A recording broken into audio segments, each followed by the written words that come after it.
Hi everyone, you're very welcome to the first episode and launch of our autumn webinar series, our resilience webinar series. We hope you're keeping safe and well wherever you're joining us from in the world today. And we're really delighted to have you with us for this second installment of our series, where we hope to in turn inform, intrigue, perhaps irritate and hopefully inspire you.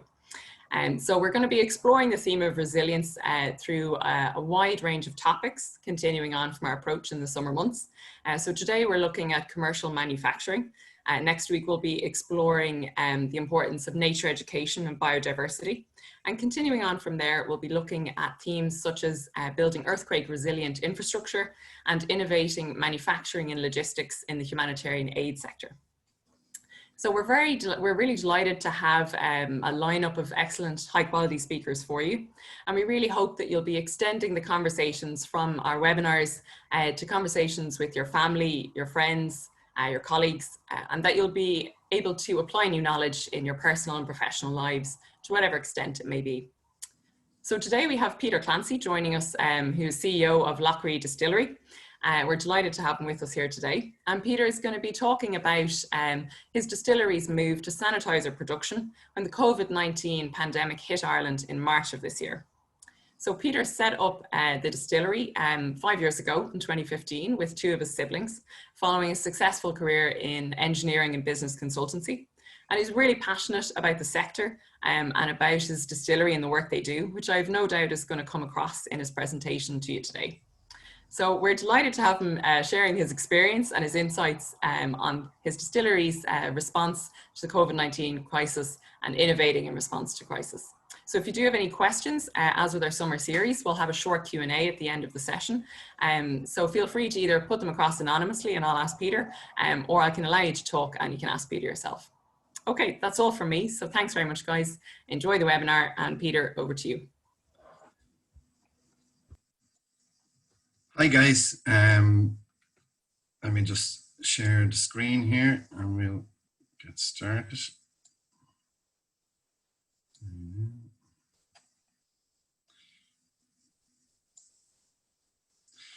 Okay, so Emma's already introduced me. Peter Clancy is my name. I'm CEO of Lough Ree Distillery. We're a small distillery based in our hometown of Lanesborough, County Longford, in Ireland, for those of you dialing in from abroad. And we have a real simple mission, our vision, to bring to the world from our hometown the finest, most highly regarded Irish spirits. And that kind of grounds everything we do. We set up the company in 2005. In 2018, we actually started distilling in a micro distillery in our hometown. It's a family business. That's me in the middle, my brother Mike on the right, and my sister Sheila on the left. We've differing skill sets. My background is engineering and consultancy. Mike's is process engineering, food and bev engineering. Sheila's is hotel management and accountancy. So a good kind of mix of skills. 2019 then we expanded further. We set up a gin school in Dublin, which allows you to come in and use these small little stills and make a bottle of your own gin. So the business was kind of progressing all along. We'd learned a lot, made a lot of mistakes, I suppose, but we were quite firmly on the right track forward. We make award-winning products. So Slingshot Distilled Irish Gin, we've won 10 international medals for that in about 18 months. Zesty Citrus Vodka, won Best Irish Vodka last year. Achel, which is actually the Irish for juniper, which is effectively just a juniper spirit, so it qualifies as a gin in its own right. We won a gold medal for that only recently. And then we have our kind of third-party whiskey series, The Bridge, which is a bridge to us having our own whiskey at a future point. And so 2020 promised a lot for us. You know, we had some new products coming on stream, so say Achel was a new product. We were looking forward to expanding our domestic channels in the on-trade and off-trade. We had done a huge amount of preparatory work on the export side and on duty-free, and, you know, had secured listings in both of those, which were going to kick in the early part of the year. We were looking forward to our gin school growing, you know, and turning that into the kind of touch point experience that we wanted it to be for our brand. And all of these things, I suppose, were contributing to us growing the brand, and the kind of linchpin was to kick off work on our €5 million whiskey distillery, which is just across the road from where we currently are. So we had a lot of things. Our planning permission was in place. Our fire cert kicked in. So we were pretty much ready to go on that. And then COVID happened. And I suppose, I won't say our business fell off a cliff, but we certainly approached the cliff edge. So markets for alcohol, social gatherings, everything else just stopped overnight. And is I suppose, created quite challenging times for all of those in our sector. And how do we overcome this? So Emma said about us getting into hand sanitizer, and really this happened by accident rather than design initially. You know, you can look back and say retrospective strategy and say we did this, that, and the other.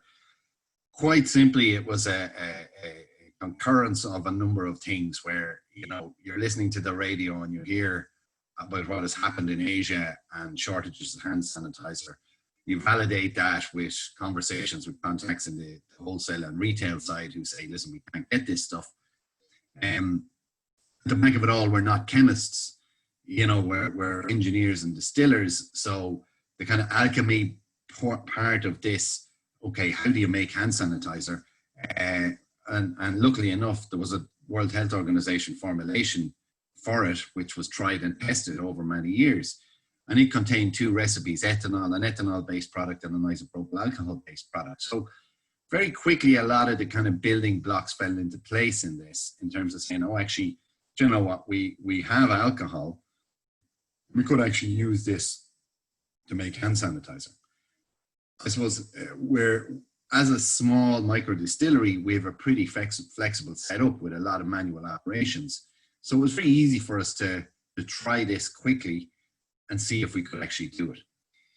Some of the other challenges presented were around supply chain, so actually securing alcohol. So, you know, we would never have purchased isopropyl alcohol previously because we had no requirement for it. We use ethanol. But, you know, we started looking for isopropyl alcohol and the price kept increasing. So, you know, over the period of about 3 or 4 weeks, the price of isopropyl alcohol trebled. Okay? But we were still able to secure, through leveraging our existing supply chain, secure sufficient quantities of alcohol at the right price and secure the other ingredients that were required. So that's glycol, hydrogen peroxide, and then things like bottles and containers to actually put the product in. You know, it was a case of just shaking the bushes and keep shaking the bushes. And we did that quite successfully. Obviously, you can't just start out and say, here, let's make hand sanitizer. There is some element of regulation around it. In the Irish situation, it's classed as a biocide, regulated by the Department of Agriculture, Food and Marine.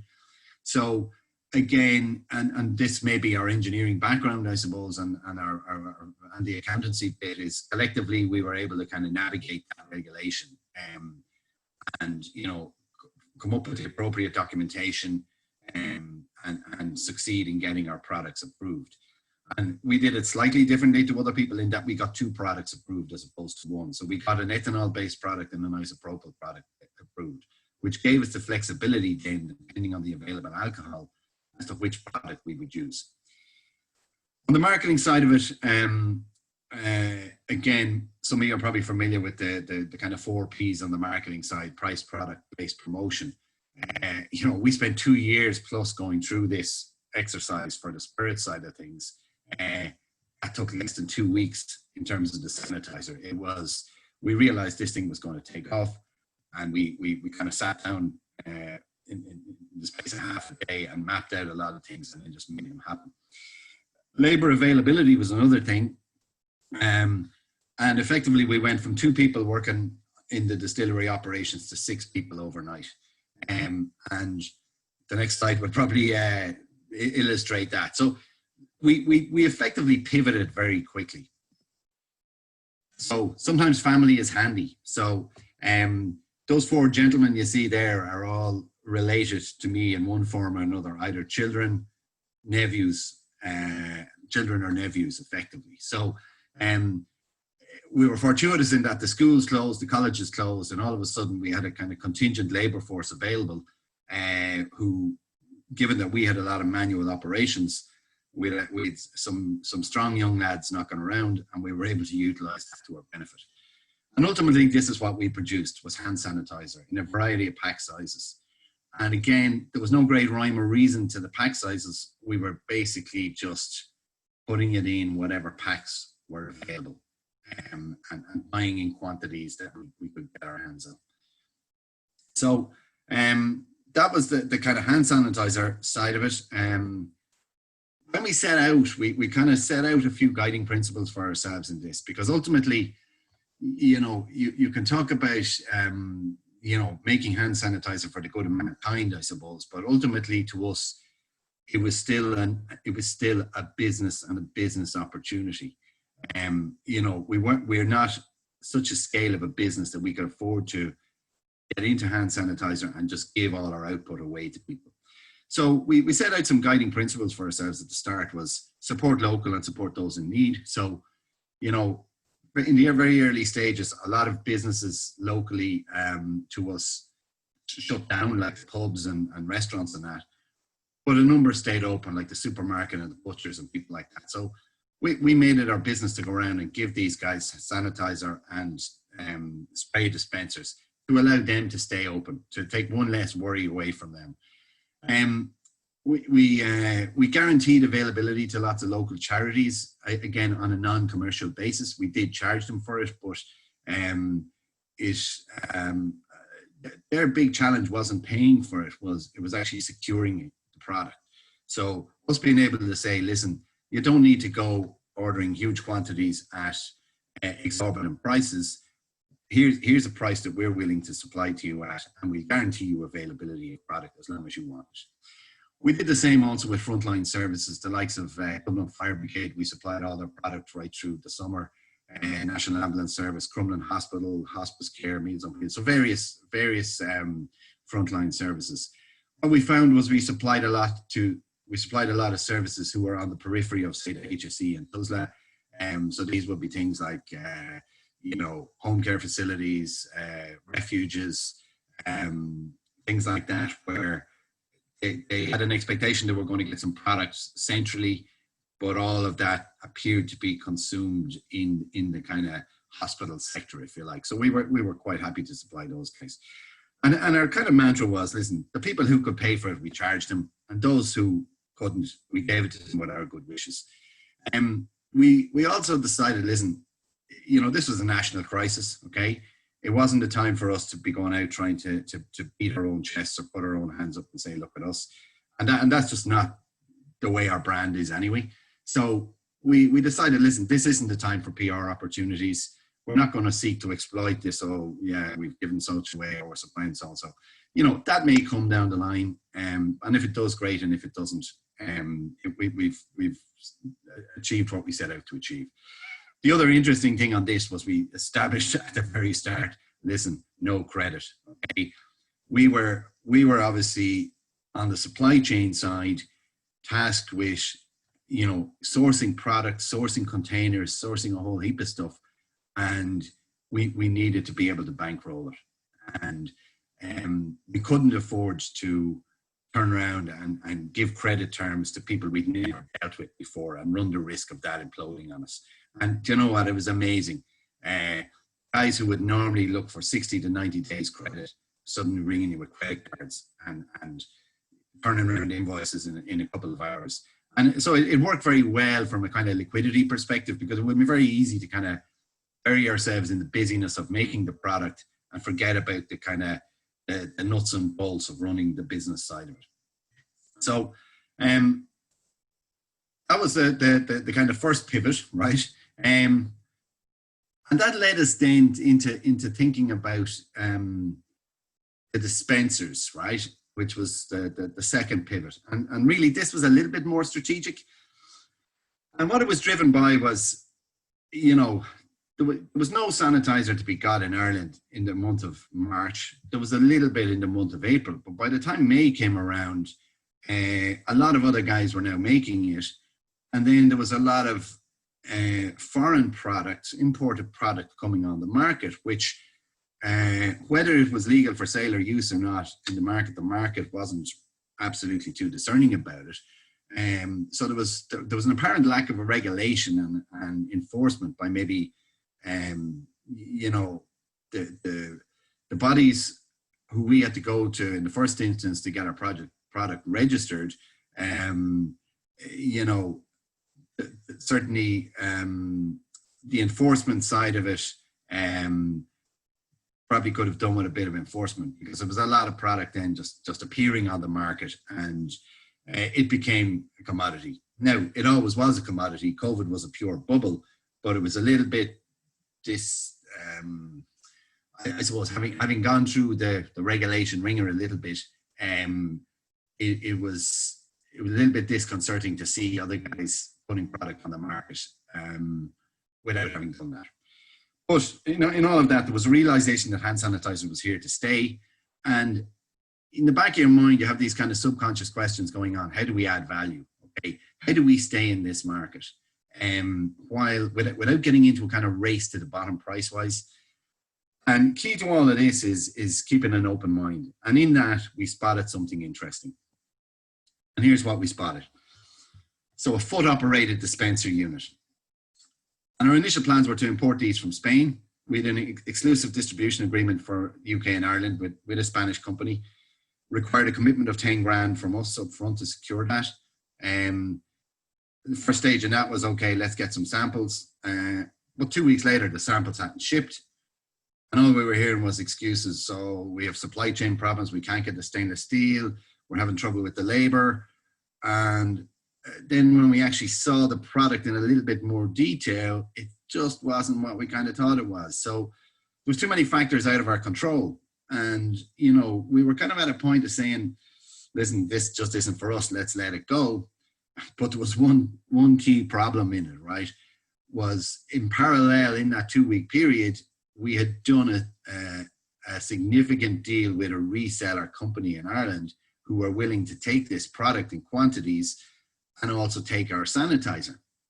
And, it just forced us to kind of rethink and sort of say, listen, let's just see, is there a different way of doing this? And, the engineering and training in me is always have a plan B that ship does sink sometimes with the parts on it and all of these things. So luckily enough, we had a plan B going ahead here in parallel. And what we came up with was a locally engineered solution, working with a local precision engineering company. And that meant we had control of the specification. And we took it that a little bit further in terms of we specified the product in terms of how it could add value. So we wanted it to hold a large volume. We wanted it to use less product. So we started using sprays as opposed to a kind of a local liquid that a lot of others dispense. So and then we decided we'd warranty it with our own product, okay? So what that allowed us to do was to premiumize our product slightly, pitching it in terms of the overall cost of ownership of the dispenser unit as opposed to a once-off purchase. So what we were selling to people was, listen, if you buy this dispenser, it's going to use less sanitizer, significantly less, like less than 50% of the other options out there. So along with all the other benefits in terms of being touchless and reduced fill frequency and all of that good stuff, but it allowed us to pitch it at a price point that was attractive enough for us to make an investment in developing the product. The product development bit was fascinating, and I'm sure many of you might have been through this, but we basically did 6 months product development in 6 weeks or less. So all the supply chain issues, issues with materials compatibility and compatibility with the 2 different alcohols, which was all good fun, right? But you know what? We managed to iron out the issues and come up with a robust and working product. We still have problems, okay, through all of that phase, but now we were able to control and manage those problems. So I'm going to show you a little video here which shows what ultimately we came up with. We call our product COSAN, or COSAN. COS is the Irish for foot, so foot sanitizer. So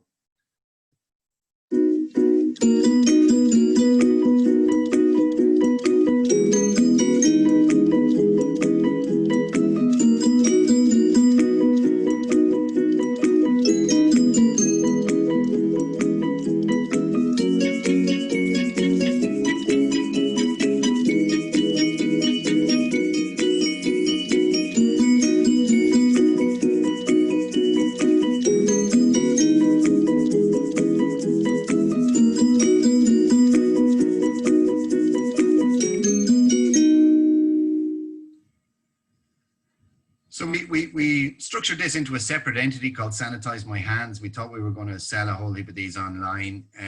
In actual fact, that's not the way it works, but most of it is relationship driven and through resellers. But I suppose the Sanitize My Hands entity is still there. So, so in terms of outcomes, and this is the last slide. So here we are, probably 10, 12 weeks later. We have a growing installed base. We have a growing consumable user base. We retained the large reseller deal.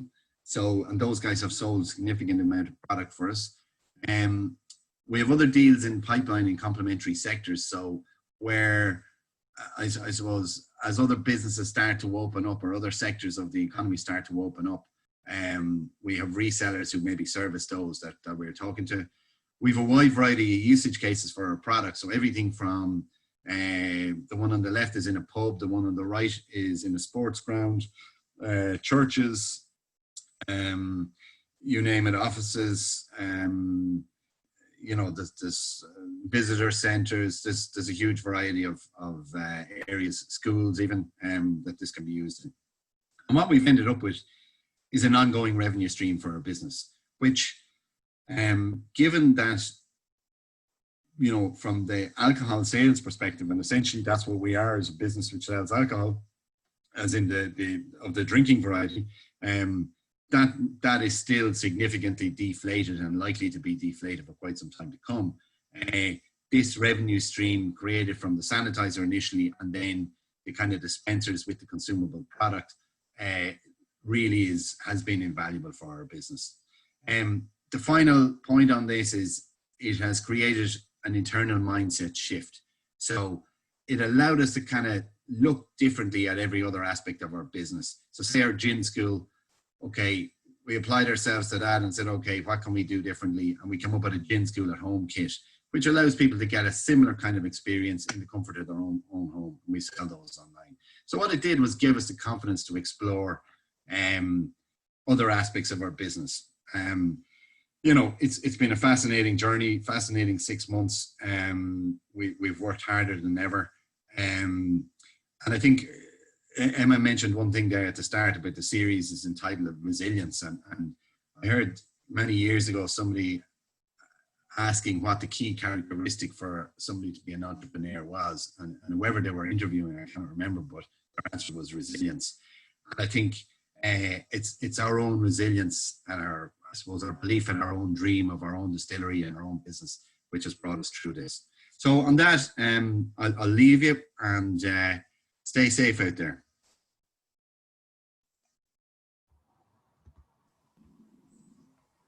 That's brilliant. Thanks so much for that, Peter. It's a really fascinating insight into the journey for you there. So I don't know if initially now we have any questions right off the bat. I'll obviously give a minute or two for people to ask whatever questions they might have. Firstly, maybe one for myself to get the ball rolling. What would you say was the biggest challenge or kind of biggest roadblock maybe, or was there any point, Peter, where you kind of thought during it, Jesus, are we, you know, will we pull this off, in particular maybe with the kind of foot dispenser unit, or were you very driven by the, I say, kind of growing confidence of, no, we can achieve this, we can adapt? I suppose when I saw the video from the Spanish guys, having courted them for a couple of weeks, and we actually paid money to get samples and had on the concept, somebody on this side, okay, and you know, was I'd had a contract signed on that basis, kind of thinking, oh God, we've got a little bit ahead of ourselves here, you know. We're exposed. Okay. And you know, I weren't exposed. We're exposed more reputationally than contractually, maybe, right? But I think just in any of these things, knowing the people you can deal with, right? So the local engineering guy, you know, I had used him before. I have a very strong relationship. Yeah. Knowing that, you know, together we could come up with an outcome to this. And believe me, there was lots of late nights and there was lots of driving around the country, you know, fixing things and, you know, waiting for parts and waiting for this, that, and the other. But, you know, you just have to have the courage of your convictions, I think, and believe, you know, and experience teaches you one thing is you'll always get through something, right? Yeah. Pain you have along the way. Yeah. And, you know, so you try. Believe in the end point. Yeah. Believe in the end point. And, you know, listen, are we at the end point? You know, we're not there yet, probably, but we still, you know, we're growing the thing, and yeah, hopefully it's gonna work for us, you know. Yeah. Great. Thanks, Peter. Okay, so we have one here. Okay, they haven't actually put in a full question yet. Well, Sammy, I'll maybe just allow you to speak there and ask your question. 1 second.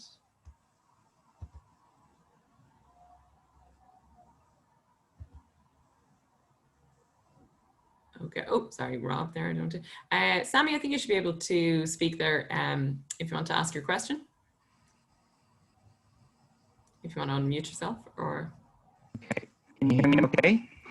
Yes, we can, Sammy, yeah. Okay, thank you for that. That was very, very, very interesting and useful, certainly contributing to the issues that we were having with the epidemic. So thank you very much for that and your efforts. Peter, right? Peter, yes. Yeah. Well, I'm Sammy Salam. I'm a reservoir engineer, so it's kind of an off-topic question. First time here. I'm from the US, been living in Dublin for the past 4 years or so, and would like to know how I can contribute in ways that I'm able to, more specifically in the reservoir engineering aspect, such as water exploration as part of the humanitarian relief efforts of Engineers Without Borders of Ireland. I know it's off topic, but I was not able to find an email where I can send off these questions. So I would appreciate that. Sure, Sammy, that's no problem. We'll maybe answer that or kind of deal with that separately, all right. And I shall have your email obviously from registering, so I'll reach out to you separately on that to talk about that with you, if that's okay. If we just kind of stay on topic just for the moment, if that's all right. So I'll contact you on that. Okay. Perfect. Thank you. No problem. We have now another one from Porrig Carrick here. So Porrig, I will allow you to speak there now.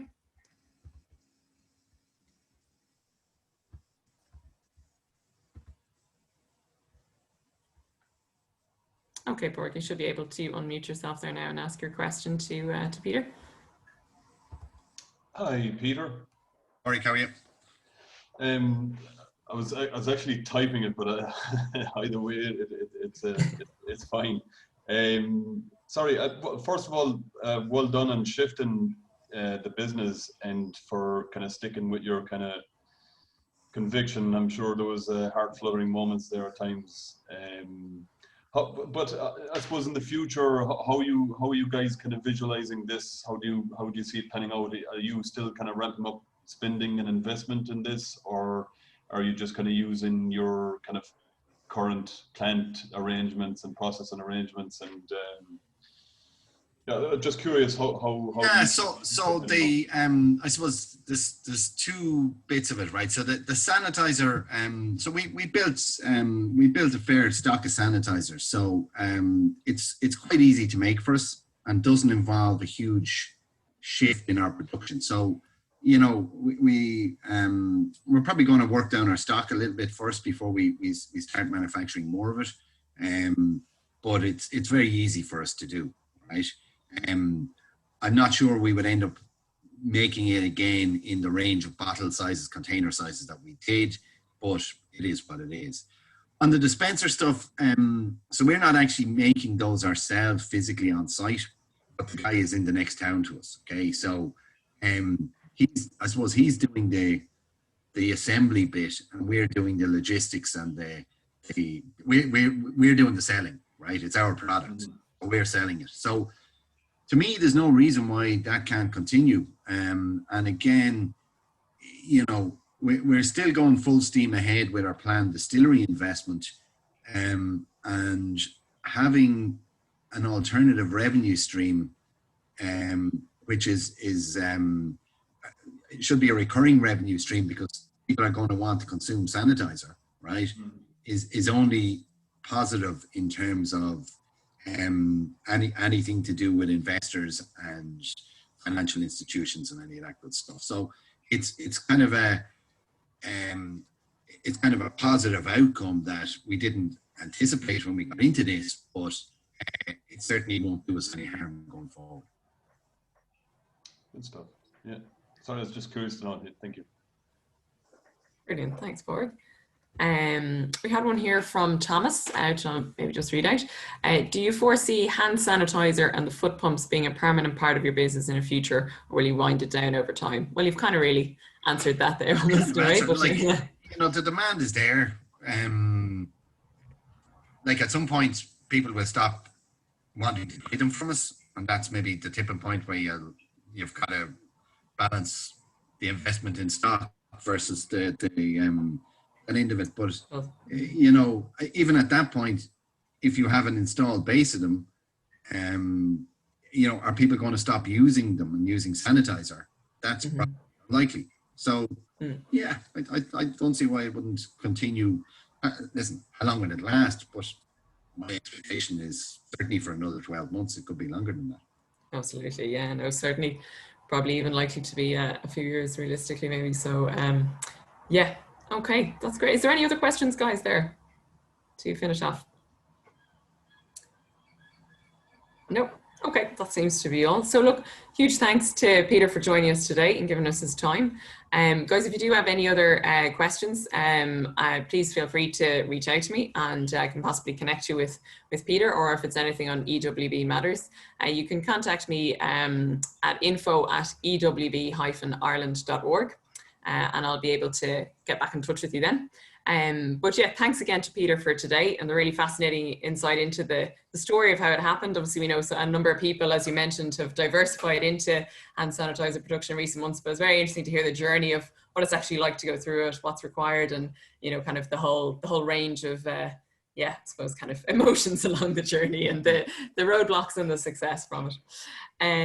So guys, thanks a million. We have a well done from Aisling Davis there as well come through. Thank you, Aisling.